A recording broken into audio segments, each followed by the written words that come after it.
Today, I'm going to break down the approach that I've used over the past couple of years to help me achieve what I have, and it's something that I'm still consolidating and progressing with to further my development in 2023. It stems from some of the key concepts from a book I've read from performance psychologist Richard Bennett, The Surfer's Mind, which I really recommend you guys grab and take a read of as well. And I've adopted this and adapted it to my own surfing to create a formula for improvement, focusing on a few key areas, these being skill set, equipment, mind, ocean, body, and competition. If you like what we're doing here, please feel free to subscribe or check out the links below.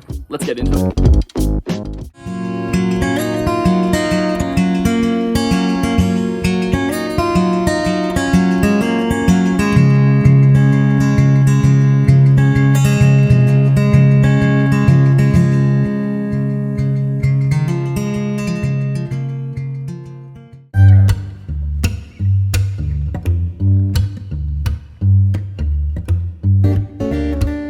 So before we get into any of these key aspects, I like to think about where we're going, and we do this by using our goal setting, which of course addresses what we want to be achieving this year. One of the really useful things we can do at the start, however, is to actually reflect on what we did the previous year, and to use this as fuel and also recognition of our potential deficits and where we need to improve to get to where we want to be going. Now, I'll also say, before we go any further, this will be a very practical video as we step through each part, so I highly recommend that as you're watching this, pick up a pen, pick up a piece of paper, and make sure that you're following this down and writing this stuff down with me, because it's going to be really useful and it will help you for this year and achieving what you want to. So let's get into that now. Now, I want to get into the fundamentals of goal setting because I think this is something that I struggled with for a little while, and until you give it a bit of a go, it is difficult to know where you might be limiting yourself with your goals. The first thing I've noticed is that goals need to be realistic, but they do need to push you outside your comfort zone. So it should be something that if you put a lot of effort and time into, you can achieve, but it's not going to be something that you'll be able to hit straight away or hit easily. At the same time, I think something that I've fallen a lot into in the past is setting these outlandish goals. And this is where we can often conflate our ultimate goals with our subsidiary goals. An example of this might be wanting to be world champion as a goal versus wanting to place third in a really high level ranking contest. Both are really difficult goals. One's the absolute top of the top, and it's going to take a long time to get there, and we need to ask these things. Is it realistic? Is it achievable within the time period that we've actually set ourselves? To set a realistic goal, we need to be thinking about what we've been able to do in the past and what we think we can achieve in the future given the amount of time that we're able to put into it. So again, it's really important that we make our goals tough, and they should be right on the precipice of what we can and can't do, because this will make sure that we're developing and improving with our surfing. But if they're too difficult and too outlandish, then what often happens is the opposite, where we forget about the goal and we don't work towards progression because we just give that up. Doing this sort of reflection and self-analysis as well as to what's realistic and what's not and when we can achieve things is really good for our self-awareness, which comes into the mind aspect, which we'll talk about soon. To start off with goal setting, I always like to make sure that we're addressing and thinking about previous goals. So for 2023, if I'm to set some goals, I want to make sure that I'm analysing and assessing what my goals were for 2022. If you didn't set goals for 2022, that's fine, and 2023 is going to be a great time to start. But if I think about some of the goals that I tried to set myself in the previous year, they were around competing in a World Tour contest, winning a national title, and qualifying for the World Tour. Now, I did fairly well, and I'm actually stoked on how last year went. I was able to achieve two of these being competing in a World Tour contest and also winning a national title. The one that I did miss out on was qualifying for a place on the World Tour. So obviously that's going to be something that I might want to continue for this year as well. With these goals that I previously set, I do want to be considering as to why they worked out and why they didn't work out as well. So I need to give myself a bit of a pat on the back as to the things that I was able to do and achieve, and the hard work I put into and what actually led to me being able to do these things. And then I need to also make sure I'm analysing myself and being a little self-critical as to why they didn't work out. Were the goals set achievable? Were they realistic? And if they were, why wasn't I able to get to where I needed to? And what were the things that were holding me back? This will set a great foundation for the things that I want to actually get into this year, and making sure that, again, I'm defining my goals really well, and I have even more evidence to suggest whether I can or can't achieve something, and the work that I'm going to need to put in, more importantly, to achieve this. What we'll do soon is we'll go into all of the key elements and aspects that we need to be covering for achieving these goals. These will be skill set, equipment, mind, ocean, body, and competition. So let's get into that now. What we can do is we're going to be basing all of these concepts around the 6 key areas I mentioned before towards this goal. Now we can have multiple goals and all of these key areas can be directed towards these. We just have multiple things that we work through in those. So that's fine. But please write down your goals now. For this video, I might use a pretty typical example that might apply to a few of you. So hopefully it helps. And we'll use the goal of learning to cross step. So let's get into that now. So if we start with skill set, now obviously this is fairly self-explanatory as to what skill set is. It's the skills and the things that we're able to do as surfers, but it's really useful to do a bit of digging here, and I'll explain what I mean by that. If we go off some of my goals for skill set this year, it's going to be things like being able to produce really high risk maneuvers with a high success rate, being able to perform high risk maneuvers on bigger waves, and also being able to improve my flow and connecting the dots on the waves as well. But if we go into the cross step example, we might write down that yes, we want to learn to cross step, but we do need to do some digging in the fact that there's so many confounding things that help us to cross step. The typical things that we might want to think about for learning to cross step that, depending on your skill set, you might not have down just yet. They might be being able to catch the appropriate waves for cross stepping, being able to adjust your position on the board as you need to, and adjust the board's position on the wave as you need to be able to cross step. So it is about doing a little bit of homework and figuring out what skills do we need to achieve the cross step, and then what do we need to be progressing with in what order to achieve this throughout the year. So the next thing we're going to talk about is our equipment. Obviously the equipment, we're thinking about our initial goal that we set. Let's talk about the cross stepping. We need to kind of assess the pros of our equipment and the cons of our equipment with regards to this. And I've noticed that as I've gotten better and better boards, my surfing has certainly stepped up, and it's served a different purpose for my surfing as well. So it's about making sure that we're assessing what are the pros in terms of being able to cross step or whatever your goal is. What are the cons? Is the board too flat? Is it not suitable for enough conditions to allow you to practice regularly? If you're not sure about the things that you need to make sure you can achieve this goal from an equipment point of view, make sure you talk to your local shaper and have a discussion with them about the key aspects of the board that will really enhance and help you to achieve this as well. Let's pack up the boards now and go into the mind, ocean, body, and competitions.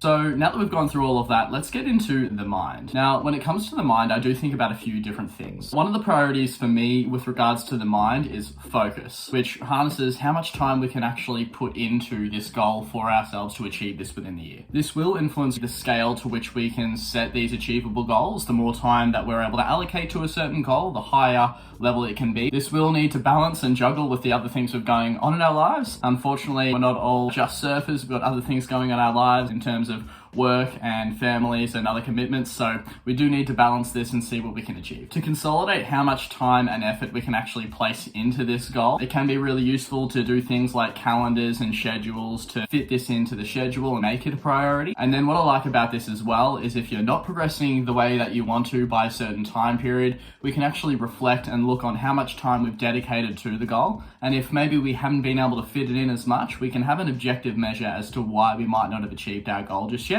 and then we can do something about it. Other things that come into the mind, and probably the second biggest factor, is self-awareness. Self-awareness of our surfing and our ability as surfers is really crucial for our surfing development. This will inherently tie into the skill set aspect that we mentioned. Essentially, unless we've seen ourselves surf or unless someone's pointed out to us, sometimes it can be really difficult to know and understand what our barriers are to a certain maneuver or to what we're trying to learn. And so by getting filming, we can really skyrocket our progression and our development, because we can objectively see what's happening versus maybe what we thought was happening, and then we can put the systems in place to make sure we're developing that. Especially if they're able to get filmed consistently, the progressions are really meaningful. So I think that's great if you've got the opportunity to do that. An example of this for the cross-stepping example is maybe you've been practicing the cross-stepping, you've been practicing on land, practicing in the water, and it's still quite not working. And then you're able to get some film of yourself and you actually notice that you thought you were at the top of the wave. You're actually down the bottom third of the wave, which is quite a common one. And so then you can go and rectify that, practice bringing yourself into the top third of the wave, and then bring the skills that you've already developed in actual cross-stepping or taking the steps themselves to get you there, and you'll have some good success with that. So it's really, really important to make sure that we're able to see ourselves and understand what the problems are so that we can then fix that rather than trying it the same way and just not seeing any progression. So then we step into the ocean. Now this comes into our awareness of the ocean and our ability to navigate ourselves in the lineup because of what we can feel and what we can see. Especially for beginner to intermediate surfers, this is one of the biggest progressions and one of the steepest learning curves that we usually see. Going from being inexperienced in the water to then being able to feel like you're in tune with the ocean, in tune with the sets and correct positioning for the peak is a giant leap for us as surfers. And it really comes from time in the water, experience watching other people surf and the people surf around you, and then things like coaching and self-reflection as well. It is a really, really good one to think of and not forget, especially in the beginner to intermediate phase, because it does become a foundation for a lot of the things that we need to progress with. If we take this into the example of the cross step, maybe your wave count for your surfs isn't that great because you're not able to pick and see where the peak is and paddle into many waves. This is really going to hinder how many waves you can catch per session and therefore how much practice you're going to get per session. It is worth backtracking sometimes from that initial goal and focusing on those fundamentals before we go to the cross stepping, making sure we can pick the right waves, making sure we can see the waves they're going to be peeling as well. If we're picking closeouts, then we're not going to have the opportunity to do cross steps either. And then if we pick waves that are going to break for a long time rather than ones that only break for a little bit of time as well, this is going to give us more repetition and more opportunity to practice our cross steps. So they're just a couple of examples of why ocean and ocean awareness and knowledge is so important and will play a big factor for our improvement in surfing for 2023. Now, for the body, this comes into how well prepared we are physically. Now, in terms of the different things that we can work on here, it will depend on your goal, but you can be focusing on your strength because you need to turn these big boards. You can focus on things like your endurance because we need to paddle for a long period of time. Maybe we need to stay out in the water longer to get more practice in, or we need to surf multiple days in a row because the waves are pumping, as well as being able to reduce your risk of injury, which we know specific strengthening does play a really, really good role in to reduce your chance of injury and increase your amount of time you can be in the water and practicing as well. We can also look at things like flexibility and mobility, which are really, really important parts of surfing, especially for things like the pop-up and also our cross-stepping. For our cross-stepping example, for the pop-up, for instance, we need to make sure that we're able to get our lower limbs underneath our body, which can be tricky. And then for the cross-step, we need to have the hip mobility to make sure we can take that big cross-step position, which can be a limiting factor as well. So mobility work, flexibility, all a part of it as well. The thing that I think I'll be needing to work on a little bit this year, because I do a lot on the strength side of things already, will be that cardiovascular endurance aspect. So making sure that I can paddle hard and paddle fast for a long period of time without getting too tired. And this is all just to have that competitive advantage when I'm out in a heat. Now, we also have contests. This could be a full-on video in and of itself, but for those who want to get into contests, or for those of you who maybe are already doing contests, you have to know your strengths and your weaknesses. The only way to know your strengths and weaknesses, you do need to make sure that you're putting yourself out of your comfort zone and going into a contest to find out the trends and the things that are presenting as barriers to you progressing time and time again in your heats. Examples here may be getting too nervous, poor decision making, poor wave selection, being too selective with waves, and also a fear of losing. But there's so many others to this as well, of course. The mental game and this aspect is a massive part of competitions that if we haven't done them before, it's pretty hard to understand. But maybe just to give you a bit of an insight and lean it into this example of the cross step, maybe you've mastered the cross step or you think you're doing quite well with it, and then we go to use that in a contest, but we actually can't do it in a heat. This can be due to a number of reasons. Maybe our legs stiffen up because of the nerves. Maybe we're trying to consolidate some good scores. Maybe we don't want to do too many high risk maneuvers, which at the time, the cross step might be a high risk maneuver for us. So we're just trying to get some scores, finish off our waves, and we don't do the cross step. Or maybe we're just a little bit nervous of having people watch on the beach and thinking, what if I don't do it correctly and fall? Understanding these barriers first, which we do by doing contests, is the first part of it. And then we can reverse engineer it to try and implement some strategies to make sure these don't happen again. This could be a pre-heat ritual. Maybe it's listening to a certain type of music, even going for a surf before you heat. There's a number of things that we can do to make sure that we're addressing the problems that we're having. That again, I could flood this video with a ton of it, but it would take too long. So yeah, there's a bunch of stuff we could do that we might delve into at another time. So there are all of our aspects that we can absolutely make sure that we're focusing on to improve in 2023 with our longboard goals.